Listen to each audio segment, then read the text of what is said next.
Hi, welcome back. This is Dr. Adam Jaffe from Rockville, Maryland, Montgomery Animal Hospital. A question I do get quite often is, should I get a second pet for my household? Whether it's I have a cat and I want a dog, or I have a dog and I want to get another dog, or a dog and I want to get a cat, people wonder two things. One, should I get that and is it right for me? And two, how do I introduce them? I can tell you that, in the hospital we have cats. I love cats, but at home I have 2 dogs. I also have 3 children, so it's a little bit crowded. I have always had at least two dogs, sometimes 3 at a time, but that's just me. I do find that they tend to, even if they're not, one of my dogs is a pit bull mix, my other is a Yorkie. They interact, but they don't really play with one another. But I do feel that when they're together, there's a comfort and there's an anxiety relieving notion that they have one another to be with. Even if they're not playing, I just think they get along and it makes them feel more comfortable.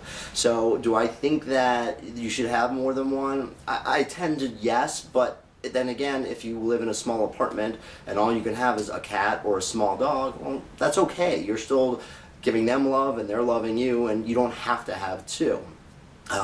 Also, you want to take into consideration, does my child have allergies? Do I need to have can I get a cat because the dander affects my cat? The cat's dander affects my child, and you may not be able to get a cat, or even a particular type of dog.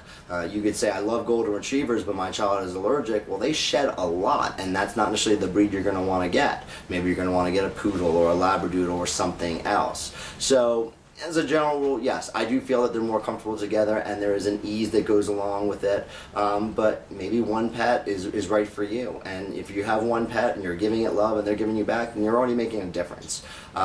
So that's sort of where I stand on that. As far as how do I introduce my second pet to my first pet, it's a little bit trickier with cats because cats tend to be they're not really pack animals by nature. They all get along, but usually the older cat or the first cat tends to hiss and spit and be a little bit angry at the other one for invading their territory.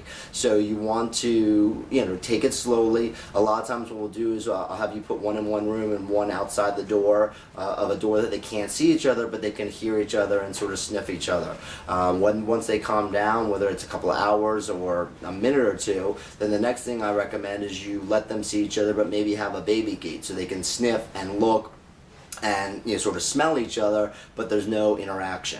And then finally, when you do introduce the 2 of them together, I suggest you be around. There may be hissing and spitting and clawing, but it will almost, in my experience, 99% of the time, it will settle down if you have patience and they will work out. You have to give it a little bit of time. Dog and cat, generally, if you have a dog and you introduce a cat or vice versa, cats are quick and they have the ability to run away. Dogs are usually more curious and want to play with the cat, where the cat tends to be a little bit more scared and doesn't necessarily want to play with the dog. But again, you don't necessarily have to do it as slowly, but I recommend you're around at first just to see how the interaction goes.